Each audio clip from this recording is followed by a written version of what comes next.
Halo semua. Halo Ibu. Apa kabar? Baik Ibu. Baik, kita kembali lagi bertemu di tempat ini untuk melanjutkan konseling kita. Yang pertama adalah terima kasih sudah bersedia untuk mau mengikuti konseling kelompok. Dari hasil jawaban-jawaban bahwa memang bersedia untuk mengikuti konseling kelompok. Nah, tahap awal dalam konseling kelompok ini mungkin kita perkenalan dulu, terus kita sama-sama membentuk aturan-aturan, norma-norma, belajar tentang peran kita masing-masing dalam konseling kelompok. Namun sebelum itu mungkin supaya jangan kaku satu sama lain, sebelum itu kita awali dulu dengan doa. Dan saya minta kesediaan salah satu untuk membawa kita dalam doa. Silakan siapa yang bersedia. Ibu. Oke. Ya, baik, sebelum kita memulai kegiatan konseling kelompok kita pada hari ini, mari kita satu hati di dalam doa. Mari kita berdoa. Puji limpah syukur kami panjatkan kehadiran hadiratnya Tuhan, karena begitu besar kasih dan penyertaan-Mu, Engkau pun menyertai kami di tempat ini dengan keadaan yang selamat. Tuhan, sekarang kami akan memulai proses konseling kelompok kami. Tuhan pimpin sertai dari awal pertengahan hingga boleh berakhir dengan baik. Ini doa dan harapan kami. Hanya dalam nama Tuhan Yesus kami datang dan berdoa. Amin. Amin. Terima kasih banyak. Baik adik-adik kan pernah dengar pepatah yang bilang tak kenal maka tak sayang. Pernah dengar kok? Pernah dengar. Oke, jadi ibu mau disayang dan mungkin sebaliknya juga adik-adik mau disayang oleh ibu. Jadi kita perkenalan dulu supaya ibu tahu siapa yang nama Yunike, siapa yang nama Juana, siapa yang nama Feby di sini. Oke, jadi silakan mau dari siapa yang mau perkenalan duluan? Oke. Nama saya Yunike Supialona, asalnya dari Rote. Kak Yunike dari Rote. Oke, halo Kak Yunike. Oke, silahkan lanjut. Perkenalkan, nama saya Febrian Jeliu, asal dari UMOPA. Halo Kak Feby dari UMOPA. Oke, lanjut. Perkenalkan, nama saya Joana Ivoni Taneo, biasa dipanggil Joana, asal dari Amarasi. Oke, nah adik-adik lebih enaknya ibu panggil teman-temanku atau adik-adik? Lebih nyamannya yang mana? Teman-teman saja. Teman-teman Kak. Oke. Lebih akrab. Lebih akrab ya, betul. Oke. Nah, sebelum kita masuk pada intinya, ibu punya satu permainan ice breaking. Nah, permainan adalah sambung gambar. Ibu akan mulai dengan satu lingkaran yang kecil ataupun besar, nanti dilanjutkan oleh adik-adik. Nah, tujuannya nanti baru kita sama-sama belajar apa yang adik-adik tangkap dari permainan ini. Jadi, apakah bersedia? Bersedia. Bersedia. Oke, kita gas ya. Ibu. Oke, silakan dilanjutkan dengan kakak. Silakan mau gambar apa? Oke, luar biasa ya. Silahkan lanjut lagi.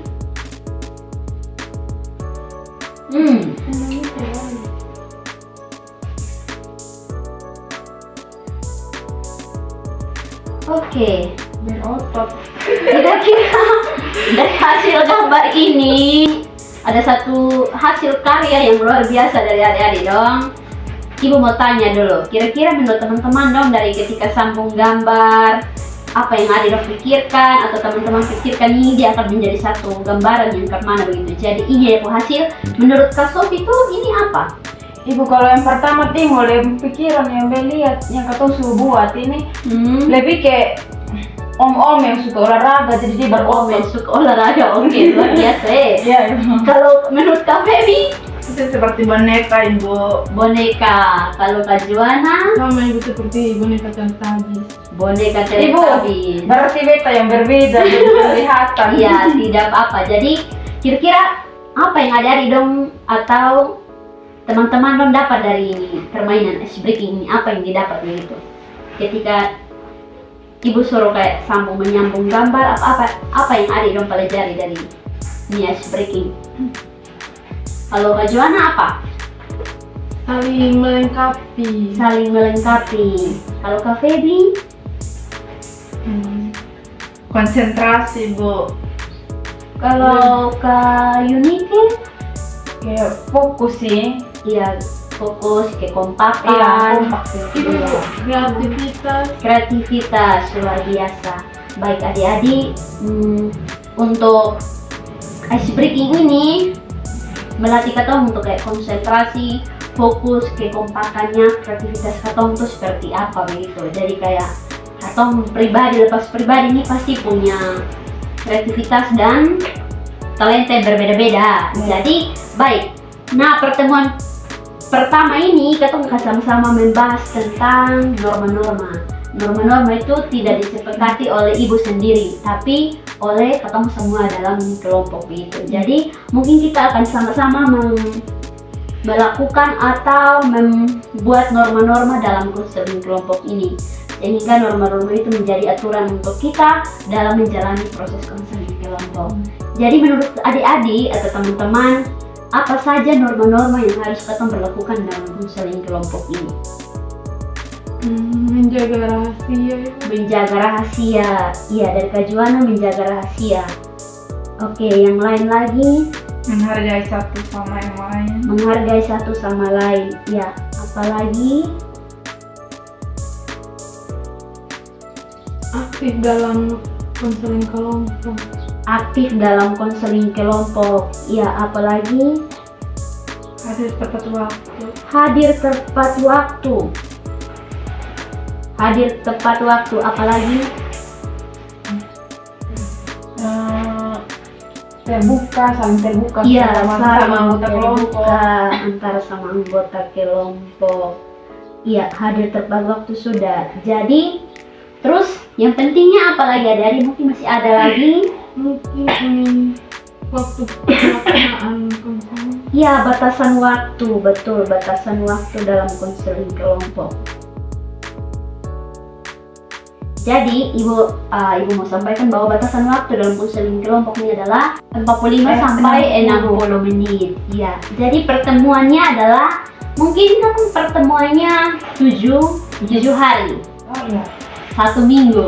Iya. Ya, pertemuannya 1 minggu. Jadi mungkin hari ini kita akan sama-sama membahas tentang norma-norma kita sudah sepakati bersama. Apakah sudah sepakat bersama norma-norma yang sudah kita buat atau mungkin masih ada yang mau tambah lagi? Yang pertama adalah menjaga rahasia, menghargai, aktif dalam konseling kelompok, tepat waktu, saling terbuka antara satu sama lain. Jadi ibu mungkin di sini adalah memfasilitasi apa yang teman-teman butuhkan untuk sama-sama keluar atau mencari solusi sama-sama dari masalah yang akan kita bahas dalam konseling kelompok ini. Pada terakhir pertemuan konseling kelompok ini akan adanya evaluasi kelompok. Nah, kita akan sama-sama mengevaluasi sejauh mana proses konseling kelompok ini berjalan. Nah, baik adik-adik, dari pembahasan kita dari awal sampai dengan ini, apakah adik-adik sudah siap untuk melanjutkan konseling kelompok? Siap, Ibu. Sudah siap? Sudah ada keputusan yang matang dari dalam diri? Ada, Ibu. Ada. Jadi, baik, mungkin silakan kita masuk pada inti kegiatannya adalah yaitu silakan menceritakan masalahnya, apa yang dialami. Kan pada umumnya adalah tadi masalahnya adalah public speaking. Dari hasil perekrutan anggota kelompok, ketika ibu bertanya bahwa kebanyakan kendalanya di public speaking. Jadi silahkan ceritakan kendalanya seperti apa yang dialami. Ibu, kalau saya tuh yang dialami itu cemas berlebihan. Cemas berlebihan. Dari Kak Sofia, cemas berlebihan. Ya. Kalau dari Kak Febi, Kurang percaya diri dan takut ditertawakan kurang sama oleh percaya depan. diri. Iya. Kalau dari saya, kesulitan dalam menyusun kata-kata saat berbicara di depan umum. Kesulitan. Baik. Jadi ketika dari apa yang teman-teman sampaikan, pada umumnya bahwa Kak Yunike itu adalah cemas berlebihan. Kalau Kak Febi adalah takut ditertawakan dan kurang percaya diri. Kalau Kak Juana Kesulitan menyusun kata-kata. kesulitan menyusun kata-kata. Baik, jadi dari apa yang teman-teman sampaikan, masalah besarnya adalah public speaking. Ya, public speaking. Jadi adik-adik mungkin ini ibu mau tanya lebih dalam lagi, pernah punya pengalaman atau sesuatu yang bikin sampai ada di dompet ketika berbicara di depan tuh merasa kayak takut, merasa gugup, merasa kayak takut ditertawakan, cemas berlebihan dan segala macam gitu. Kira-kira pengalaman itu seperti apa? Terus dia pun dampak di ada dalam diri sampai sekarang tuh seperti apa? Terus perasaan yang ada dia merasakan tuh seperti apa? Dan faktor-faktor penyebab tuh dari apa gitu? Dari di dalam diri sendiri atau dari luar diri sendiri gitu. Jadi mungkin dari siapa yang mau duluan? Dari saya. Oke. Ibu, kalau saya tuh yang pengalaman yang menurut saya membuat saya cemas berlebihan itu kayak pada saat mau tampil untuk presentasi di depan kelas itu kan tidak mungkin karena belum ada kesiapan dalam diri yang mantap sehingga kecemasan dalam diri saya itu terlalu besar. Terus kalau faktor yang tadi ibu bilang itu mungkin karena dari teman-teman mungkin terlalu memperhatikan, jadi kayak percaya diri sama gitu ya. Iya. Dampaknya adalah akhirnya dampak untuk Kasop itu akhirnya memperhambat saya punya public speaking, jadi tidak berani untuk berbicara di depan banyak orang lagi. Oke, kalau dari Kak Feby. Kalau pengalaman dari saya, ibu maju depan tuh pernah ditertawakan ibu saat presentasi, jadi itu membuat saya jadi tidak berani lagi untuk tampil ke depan ibu. Oke, dampaknya akhirnya Membuat saya jadi trauma. Ya. Oke. Faktor yang membuat saya seperti itu dari teman-teman Lebih ke eksternal bukan Iya. internal ya. Iya, Ibu. Oke. Kalau dari Kak Juana? Kalau dari saya, ibu, permasalahan saya kan tentang kesulitan dalam menyusun kata-kata, ibu.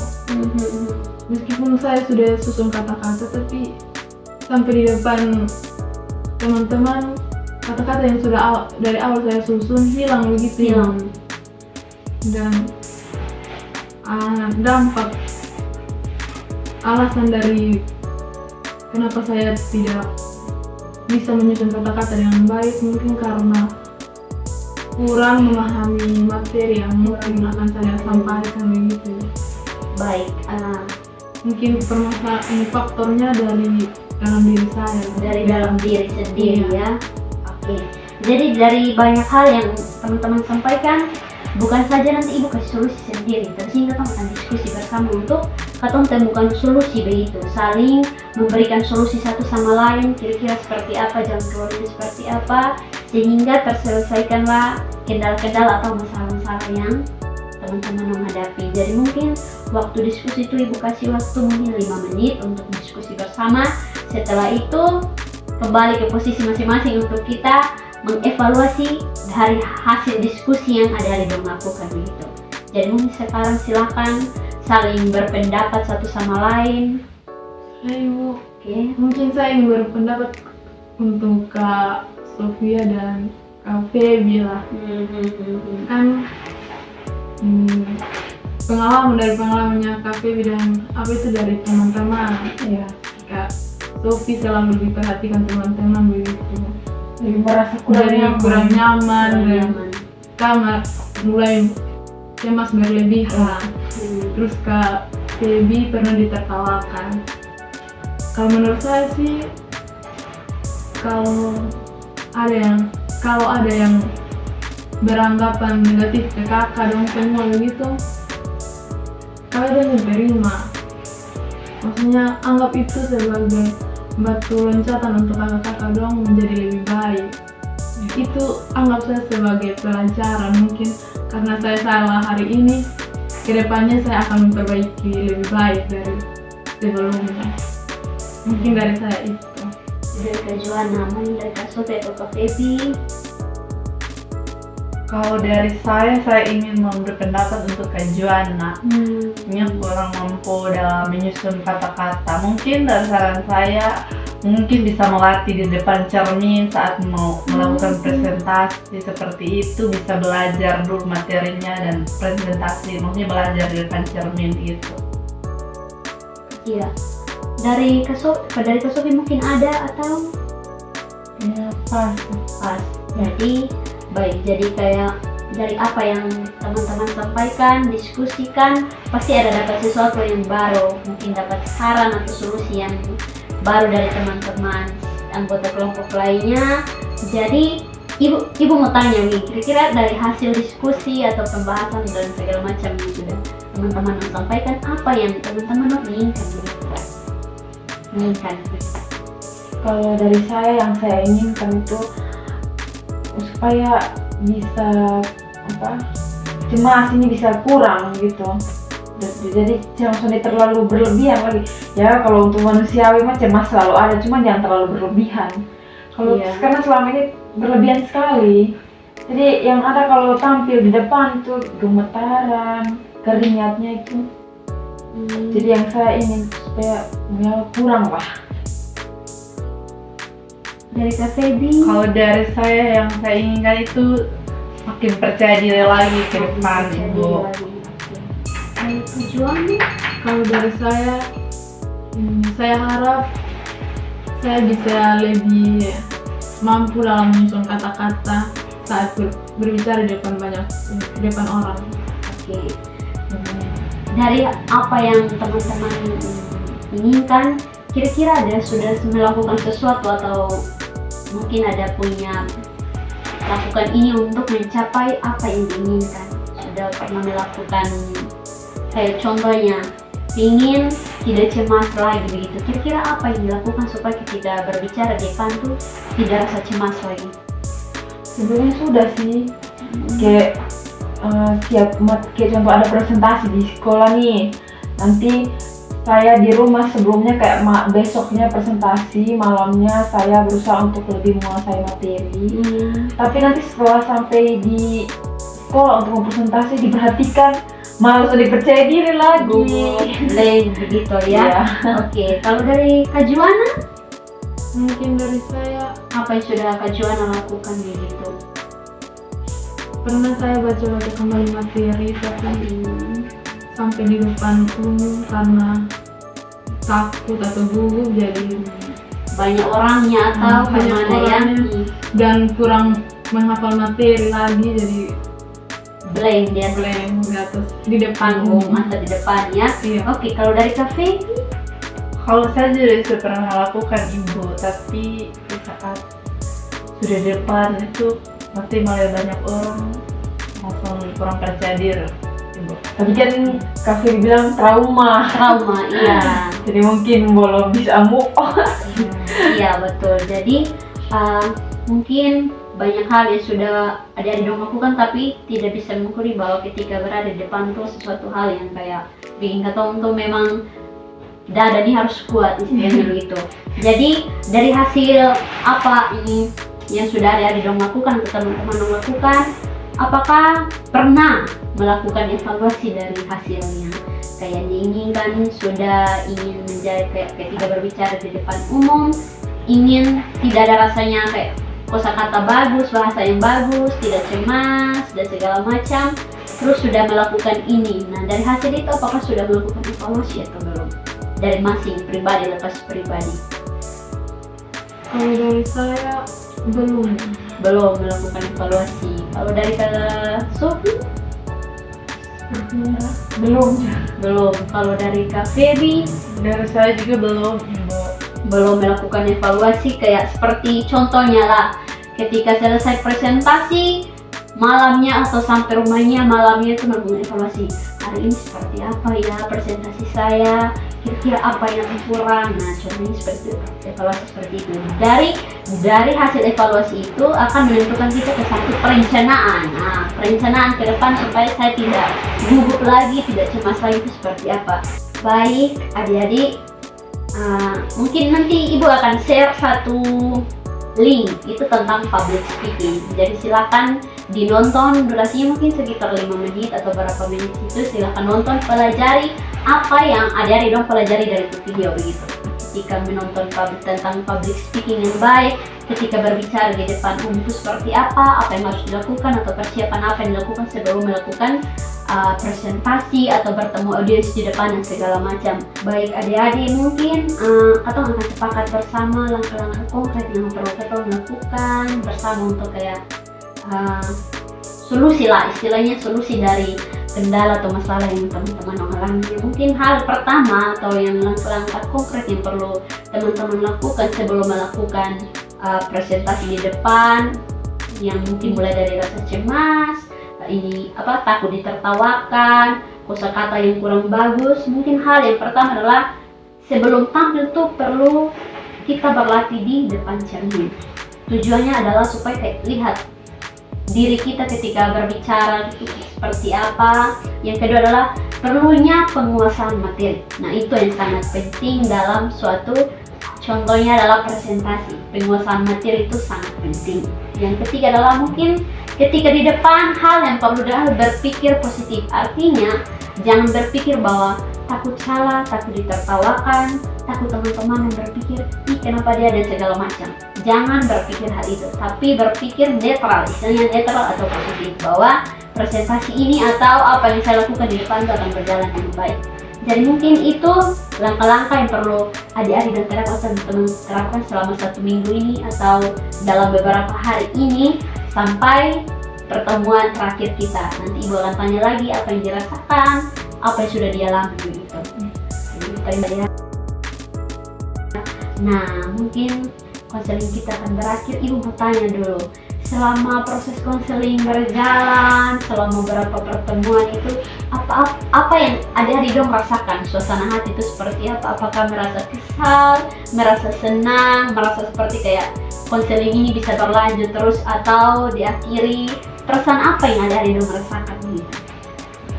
Kalau dari saya Ibu rasa senang, Ibu. Senang, iya. Sama juga Ibu. Senang. Kalau dari saya perasaan fine saja. Dari awal pertemuan sampai akhir ini fine saja ya. Orangnya dia kalau begitu. Jadi kayak pengalaman apa yang adik-adik dong rasakan selama proses konseling berjalan? Kalau saya kayak dapat teman yang sama-sama punya satu masalah. Iya. Luar Jadi biasa. kayak jadi rasa kayak sendiri, kayak ada teman yang punya masalah yang sama dengan saya. Kalau dari Kak Feby? Yang hampir sama dengan Kak Sofi, merasa tidak sendiri. Merasa tidak sendiri. Sama juga Ibu, dan permasalahan saya sudah mulai berkurang. Luar biasa. Jadi terus kira-kira menurut teman-teman manfaat apa yang ada di dong dapat dari konseling itu? Manfaatnya itu apa? Saling membantu, apalagi dan saling mendukung lah. saling mendukung. Kelompok. Kurang lebih sama kayak yang Kak Joanna bilang. Kalau Kak Feby? Ya, memberi saran, memberi dukungan, Ibu. Oke. Luar biasa, banyak hal yang teman-teman bahkan ada yang dialami, bahkan mungkin Ibu pun banyak hal yang Ibu pelajari, dimana kita bertemu, saling berbagi cerita, saling mengetahui satu sama lain, bahkan karakter pun pasti sudah saling mengenal dan segala macam. Jadi Ibu minta terima kasih banyak sudah meluangkan waktunya untuk kita melakukan konseling kelompok bersama. Apa yang sudah adik-adik dong dapat, teman-teman dapat dalam konseling kelompok ini, Ibu harap tidak sampai di sini saja, tapi Ibu harap adik-adik dong dapat kembangkan di luar lagi begitu. Jadi, Ibu minta terima kasih dan mohon maaf jika kalau dalam proses konseling kelompok berlangsung ada kata-kata, ada tindakan yang menyakiti adik-adik dan segala macam. Ibu mohon maaf dan terima kasih banyak sudah sangat meluangkan waktu untuk kita bertemu selama kurang lebih 1 minggu lebih. Jadi terima kasih banyak. Mungkin kita akan akhiri pertemuan kita sampai di sini, konseling kita sampai di sini, sampai bertemu di lain waktu lagi kalau diizinkan. Jadi mungkin kita akan akhiri dengan doa tutup dan Siapa yang bersedia untuk doa tutup? Silahkan. Siapa yang mau berdoa? Saya Bu. Ya, Kak Feby. Silahkan Kak Feby. Mari kita berdoa. Bapa kami di surga, Bapa terima kasih Tuhan atas kasih dan keberkahan-Mu. Engkau sudah menjauh kami, anak-anak-Mu dari proses konseling kelompok kami hingga berakhir dengan baik. Terima kasih Tuhan, amin. Amin. Jadi terima kasih, sehat-sehat. Ya Ibu, terima kasih balik juga ya. Oke, jadi sampai jumpa. Terima kasih Kak Juana, Kak Feby, Kak Sofia.